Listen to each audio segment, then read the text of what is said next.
پورا مجمع کہے گا جو سنیں گے عمل کریں گے انشاءاللہ،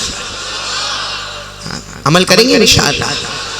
لیکن اس سے پہلے کہ ہم اپنی بات شروع کریں، مجھے یہ بتا دو کہ مجھے کوئی لمبی چوڑی بات نہیں کرنا، وہ لمبی چوڑی ہو جائے تو وہ الگ بات ہے، لیکن 3 باتیں کرنا ہے جو آج کل جو کورونا کے حالات، کبھی ڈینگیو کے حالات، کبھی چکن گنیا کے حالات، کبھی آسمانی وبائیں، کبھی زمینی وبائیں، بارش ہو تو پریشانی، نہ ہو تو پریشانی، موسم گرما آئے تو پریشانی، موسم سرما آئے تو پریشانی۔ میرے پیارو، یہ جو کچھ ہوا اور جو کچھ ہو رہا ہے اور معلوم نہیں آئندہ کیا ہوگا، اللہ کی قسم کھا کر کہتا ہوں ہمارا اللہ ہم سے ناراض ہو گیا ہے۔ ہم سب کو اس وقت 3 باتوں پر آ کر اللہ کو راضی کرنا ہے۔ کون کون تیار ہے؟ ذرا ہاتھ اوپر کرے بھائی، عمل کریں گے، بولو کریں گے، عمل کریں گے انشاءاللہ۔ سب سے پہلے ہمیں اللہ کو یاد کرنا، بولو کس کو یاد کرنا؟ اللہ کو یاد کرنا۔ میں آپ کو بتا رہا ہوں کہ اللہ کا نام لینے میں، اللہ کا ذکر کرنے میں کتنے فائدے ہیں۔ آپ صرف سبحان اللہ بولتے جاؤ گے، بولو گے نا سبحان اللہ، اور ماشاءاللہ یہ ہمارے سارے شعراء نے اور یہ ہمارے اناؤنسر نے ماحول تو بنا ہی دیا ہے، اور میں دیکھ رہا تھا آپ ہاتھ اٹھا کر سبحان اللہ کہہ رہے ہو۔ آپ تھکے تو نہیں نا؟ نہیں، میں بات کروں نا؟ تو سب سے پہلے ایک جملے پر سبحان اللہ کہو گے، ہم اللہ کا ذکر اخیر میں کریں گے انشاءاللہ، بولو کریں گے انشاءاللہ۔ لیکن شروع میں سن لے کہ اللہ کا ذکر کرنے میں، اللہ کو یاد کرنے میں کتنا بڑا فائدہ ہے۔ ساتھ میں کہتے جانا سبحان اللہ۔ ہمارے آقا دو جہاں محمد الرسول اللہ، بولو صلی اللہ علیہ وسلم۔ ہمارے آقا تاجدار مدینہ محمد مجتبی احمد مصطفیٰ سرکار دو عالم سرور کونین، بولو محمد الرسول اللہ صلی اللہ علیہ وسلم نے فرمایا میرا امتی زمین پر اللہ اللہ کرتا جا، بولو میرا امتی زمین پر، آواز نہیں آ رہی ہے، میرا امتی زمین پر۔ ہمارے آقا تاجدار مدینہ محمد رسول اللہ صلی اللہ علیہ وسلم نے فرمایا او میرا امتی زمین پر اللہ اللہ کرتا جا، ہم زمین پر اللہ اللہ کرتے جائیں گے۔ ہمارے نبی فرماتے ہیں اللہ فرمائیں گے آسمانوں سے فرشتے ہمارے لیے مغفرت کی دعا کرتے جائیں گے۔ آج موہانیہ کی رات مغفرت کی رات، بولو سبحان اللہ۔ کیونکہ ہم اللہ اللہ کریں گے، آسمان کے فرشتے ہمارے لیے مغفرت کی دعا کریں گے، تو بولو سبحان اللہ۔ یہ تو اللہ کو یاد کرنے کا پہلا فائدہ۔ دوسرا فائدہ، ہمارے آقا محمد الرسول اللہ صلی اللہ علیہ وسلم نے فرمایا، پورا مجمع بولے گا میرا امتی زمین پر اللہ اللہ، میرا امتی زمین پر اللہ تبارک و تعالیٰ فرماتے حدیث قدسی میرا بندہ زمین پر اللہ اللہ کرتا جا، اللہ فرماتے تیرے سر سے لے کر پاؤں تک میں اپنی رحمت نچھاور کرتا جاؤں گا۔ کتنے فائدے ہو گئے؟ 2۔ تیسرا فائدہ، ہمارے آقا محمد الرسول اللہ صلی اللہ علیہ وسلم نے فرمایا میرا امتی زمین پر، آواز نہیں آ رہی ہے، میرا امتی زمین پر اللہ فرماتے انسانوں جناتوں کے بیچ میں مجھے یاد کر لے، میں فرشتوں کے بیچ میں تجھے یاد کروں گا۔ بلکہ آخری بات سنے موہنیا والے، اللہ جل جلالہ فرماتے آج تیری طاقت کے مطابق، آج ہماری طاقت کے مطابق اللہ فرماتے تمہاری طاقت کے مطابق میرا نام لے لو، میں اپنی قدرت کے مطابق تمہارا نام لیتا رہوں گا۔ ہماری طاقت ختم ہوگی، اللہ کی قدرت کبھی ختم نہ ہوگی، ہمارا یاد کرنا ٹیمپروری ہوگا، اس کا ہم کو یاد کرنا پرماننٹ ہوگا۔ تو میرے پیاروں کون کون تیار ہے؟ اللہ کا ذکر کریں گے انشاءاللہ۔ اب میں ایک بہت اچھی پیاری حدیث سنا رہا ہوں، سبحان اللہ کہہ دو نا سبحان اللہ۔ وہ ایسا ہوا کہ ایک مرتبہ جناب نبی کریم صلی اللہ علیہ وسلم تشریف فرما، بولو اللہ کے رسول پاک صلی اللہ علیہ وسلم، بولو نا صلی اللہ علیہ وسلم تشریف فرما ہے، اور صحابہ کرام کا مجمع بیٹھا ہے، اور اس وقت کوئی نماز کا وقت نہیں ہے، نہ کوئی فجر، نہ کوئی ظہر، نہ کوئی عصر، نہ کوئی مغرب، نہ کوئی عشاء، نماز کا وقت نہیں ہے۔ اللہ کے رسول پاک صلی اللہ علیہ وسلم تشریف فرما ہے، اور پیارے نبی اللہ کی باتیں بتا رہے ہیں اور مجمع بیٹھا ہے۔ اتنے میں ایک بوڑھے صحابی، بولو کون بوڑھے صحابی، لکڑی کا سہارا لے کر وہ ایسے مجمع میں آئے اب ہمارے آقا صلی اللہ علیہ وسلم کی مبارک نظر جب ان بوڑھے پر پڑی تو ہمارے نبی نے خود فرمایا الطریق الطریق، یعنی راستہ دے دو، راستہ دے دو، راستہ دے دو، یہ بوڑھے میاں کو آنے دو۔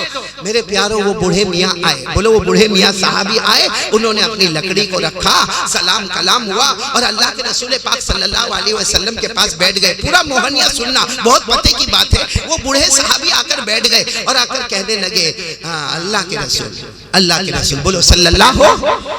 انہوں نے کہا اللہ کے رسول صلی اللہ علیہ وسلم میں جب سے ایمان لایا میری نماز قضا نہیں ہوئی، بولو سبحان اللہ، میرے روزے کبھی قضا نہیں ہوئے اور اللہ نے مجھے مال دیا، ہر سال میں نے شریعت کے قانون کے مطابق، شریعت کے رول اور ریگولیشن کے مطابق میں نے زکاة بھی نکالی ہے۔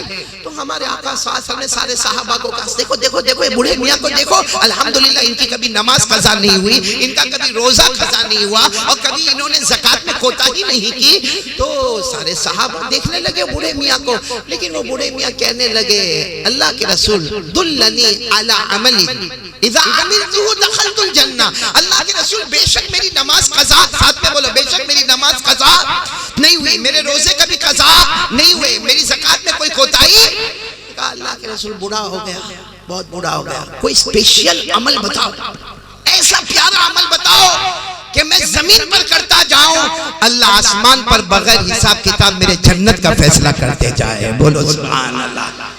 اب نماز بھی ہے، روزے بھی ہے، زکاة بھی ہے، اور اگر اس وقت حج فرض نہیں ہوا ہوگا، ہو سکتا بعد میں حج فرض ہوا ہوگا اور وہ بوڑھے صحابی کی عمر لمبی ہوئی ہو تو انہوں نے حج بھی کیا ہو، خیر لیکن مطلب ہے کہ وہ بوڑھے میاں مکمل شریعت پر ہے اور فرماتے کوئی ایک عمل بتاؤ میں کر لوں بغیر حساب کتاب، بولو ہمارے آقا صلی اللہ علیہ وسلم، بولو نا صلی اللہ ہو، ہمارے آقا صلی اللہ علیہ وسلم تھوڑی دیر خاموش رہے، پھر فرمایا تمہیں خصوصی عمل، اسپیشل عمل، کیونکہ نماز روزہ زکاة تو سب تمہاری زندگی میں ہے، کوئی اسپیشل عمل چاہیے بغیر حساب کتاب جنت میں جانا۔ وہ صحابی نے کہا اسی لیے تو آیا اللہ کے رسول، یہ بوڑھا آدمی اسی لیے لکڑی کا سہارا لے کر آپ کے پاس یہ سوال پوچھنے آیا۔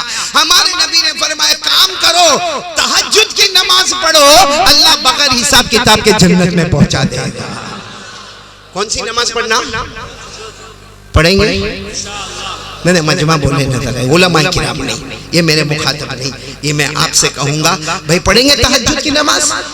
اور تہجد کی نماز آپ کو عجیب تعجب ہوگا، تہجد کی نماز کو ہم نے معمولی سمجھا، ایک تفسیر کے مطابق اللہ نے ہم پر 5 نمازیں فرض کی، فجر، ظہر، عصر، مغرب، عشاء، لیکن اللہ نے ہمارے آقا محمد رسول اللہ صلی اللہ علیہ وسلم پر 6 نمازیں فرض کی، آپ پر تہجد کو بھی فرض کیا، بولو آپ پر تہجد کو بھی۔ قرآن کریم میں اس کا اشارہ ملتا، آپ میرے ساتھ میں پڑھیں گے، اللہ نے فرمایا یا المزمل قم الليل إلا قليلا نصفه أو انقص منه قليلا أو زد عليه۔ اللہ تبارک و تعالیٰ فرماتے میرے محبوب تہجد کی نماز ادا کرنا تو خیر ہمارے آقا محمد رسول اللہ بولو صلی اللہ علیہ وسلم نے وہ بوڑھے صحابی سے فرمایا تہجد پڑھ لو، بولو پڑھیں گے انشاءاللہ، نہیں بی بی آواز نہیں آ رہی، پڑھیں گے انشاءاللہ۔ ہمارے نبی نے فرمایا پڑھ لو بغیر حساب کتاب کے جنت میں جاؤ گے۔ اور قرآن کریم میں 21ویں پارے میں تہجد پڑھنے والوں کی اللہ نے تعریف کی ہے، اللہ نے فرمایا میرے پیارے بندے اور بندیاں جو رات کو تہجد پڑھتے ہیں، کبھی اللہ کے سامنے روتے ہیں، کبھی جہنم سے ڈرتے ہیں، کبھی جنت کو مانگتے ہیں، اللہ فرماتے تم تہجد پڑھتے ہو میں نے جنت ایسی بنائی ہے کہ تم آؤ گے تمہاری آنکھیں ٹھنڈی ٹھنڈی ہو جائے گی۔ یہ کہاں لکھا ہوا ہے؟ بولو نا قرآن میں پارہ نمبر 21 پڑھیں گے سب؟ ہمارے گجرات میں پورا مجمع ساتھ میں پڑھتا الحمدللہ، یہاں بھی پڑھیں گے انشاءاللہ۔ پارہ نمبر 21 اللہ نے فرمایا تتجافى جنوبهم عن المضاجع يدعون ربهم خوفا وطمعا ومما رزقناهم ينفقون فلا تعلم نفس ما أخفي لهم من قرۃ اعین۔ اللہ فرماتے پیارے بندے اور بندیاں رات کو تہجد میں اٹھنے والے اور ٹھنڈی ٹھنڈی رات میں اٹھنے والے اور وضو کرنے والے، اللہ کے سامنے رونے والے، جنت کو مانگنے والے، اللہ فرماتا میں نے ایسی جنت بنائی ہے، انتظار ہے تم آؤ گے، میں آنکھوں کو ٹھنڈا ٹھنڈا کر دوں گا۔ تو پھر آ جاؤ، وہ حدیث پر آ جاؤ، وہ بڑے صحابی آئے، کہا ایسا عمل بتاؤ کہ بغیر حساب کتاب جنت میں جاؤ۔ ہمارے نبی صلی اللہ علیہ وسلم نے کیا فرمایا؟ کون سی نماز پڑھنا؟ آپ لوگ پڑھیں گے ڈائریکٹ وداؤٹ حساب کتاب پیراڈائز، بولو نا سبحان اللہ، پڑھیں گے نا ہم لوگ؟ وہ صحابی نے منع کر دیا، وہ صحابی جن کو اللہ کے رسول نے فرمایا نا تہجد پڑھو، اللہ استطیع یا رسول اللہ، اللہ کے رسول نہیں ہوگا مجھ سے، کیونکہ وہ سچے تھے ہم جھوٹے۔ اب یہ پورا مجمع دیکھو، تہجد پڑھیں گے، کتنے دن کی فجر باقی ہو ہمارا باپ پڑھے گا آرام سے۔ وہ قاری احمد علی آئے نا، کہا بولو نا کس کے باپ کا کیا جاتا، اللہ تو ہم کو دیکھتا نہیں ہے، بڑا عجب معاملہ ہے۔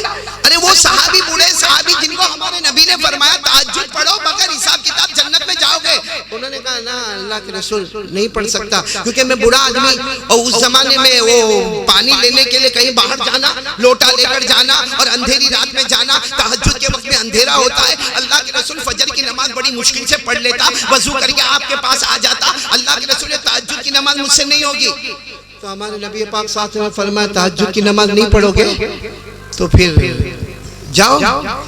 بھائی ہاں آپ نے سوال پوچھا، ہم نے جواب دیا۔ کہنے لگے نہیں اللہ کے رسول سوال تو ابھی بھی باقی ہے، آپ ایسا عمل بتاؤ کہ بغیر حساب کتاب جنت میں جاؤ۔ ہمارے نبی نے فرمایا تہجد، وہ نہیں، اس کے علاوہ کچھ بتا دو، اس کے علاوہ کچھ بتا دو۔ یعنی وہ لوگ کتنے سچے تھے، بولو سبحان اللہ۔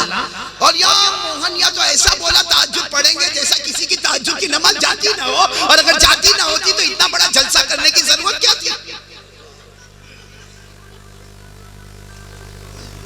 بات سمجھ میں آ رہی ہے آپ لوگوں کو؟